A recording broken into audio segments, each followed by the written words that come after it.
Команда Всемирного Абхазо-Абазинского конгресса в 2025 году приступила к реализации проектов, утвержденных председателем Высшего совета Муссой Экзековым. К старым проектам добавилось много новых. В частности, совместно с АГТРК запускается цикл интервью со специалистами, где будут обсуждать вопросы сохранения Апсуара. Этот год для работников конгресса начался с приятного знакомства. Сотрудников ВАК из Абхазии и Алашара из Карачаева-Черкесии принял глава Адыгеи Мурат Кумпилов. На встрече обсуждали вопросы изучения и сохранения абхазо-адыгских языков. Было видно сильная заинтересованность наших друзей, наших братьев из Адыгеи.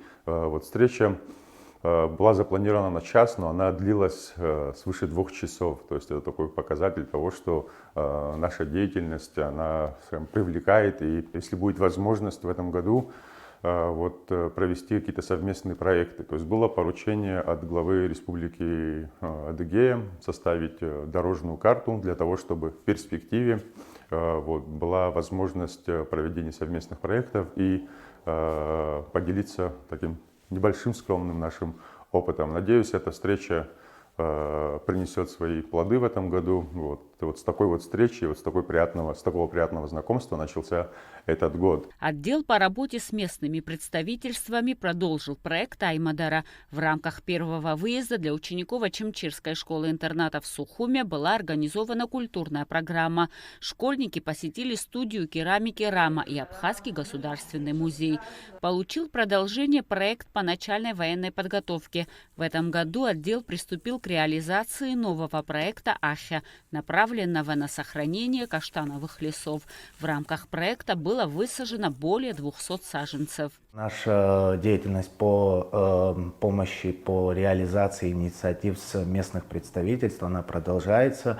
Буквально у нас на днях в планах поучаствовать в обустройстве, в строительстве спортивной школы в селе Кланархуа. Также хотим еще принять участие в благоустройстве детской площадки в селе Бармиш, где сельчане сами своими руками установили детскую площадку, и мы по нашим возможностям хотим тоже поучаствовать в этом процессе. Результатом совместной деятельности ВАК и Государственного комитета по репатриации стали проекты Аураща и Апсукашара. Это обучающие видеоуроки по абхазскому национальному танцу, тренинги по основам социального проектирования, совместный проект Конгресса и Государственного комитета по делам молодежи и спорту тоже продолжится в этом году. Он направлен на представление ряда проектов по улучшению качества командной работы, умению выявлять насущные проблемы в обществе и поиску путей их решения. В результате тренингов определяется самый востребованный проект. В Гальской школе номер 1 таким проектом-победителем стал курс по изучению абхазского языка. И уже с марта месяца 2 раза в неделю ученики старших классов в интерактивной форме изучают абхазский язык. Это огромная возможность развить свои способности в абхазском языке. К тому же стыдно не знать абхазский язык. Это язык, который, я думаю, должны знать все, которые живут в Абхазии. И, конечно, курсы тоже мне очень помогли. 1 месяц, но все же какой-то результат есть определенный. Отдел ВАК по образованию, социальной активности и здравоохранению будет продолжать проводить тренинги по профориентации.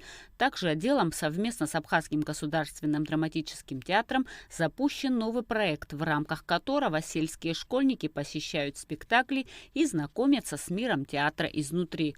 В этом году началось сотрудничество ВАК с Общественным центром социальных инициатив из Ростовской области. Совместный проект 2 организаций «Точка роста НКО Абхазия» получил поддержку Фонда президентских грантов Российской Федерации. Проект направлен на поддержку молодежных общественных инициатив в сельских населенных пунктах. Проект заключается в том, что будет основано сотрудничество с нами, и в рамках этого сотрудничества будет углублен проект по социальному проектированию, который ВАК проводил в прошлом году. Благодаря нашему новому партнерству этот проект получается углубить. И получается, что школа получит не только мини-грант на реализацию идей детей, но также в школе будет оборудовано общественное пространство. Здесь имеется в виду небольшой класс, в котором будет оборудован проект, который будет оборудован проектором, экраном, компьютером, пуфиками, ну и в целом всем необходимым для того, чтобы дети реализовывали свой творческий и свой общественный потенциал. Продолжает свою работу информационный отдел Конгресса. Уже с началом года выпущено 66 публикаций. Все материалы переведены на 6 языков. Любой желающий может ознакомиться с ними на официальном сайте Конгресса. Эсма Джикерба, Нарсоу Цулукия, Абхазское телевидение.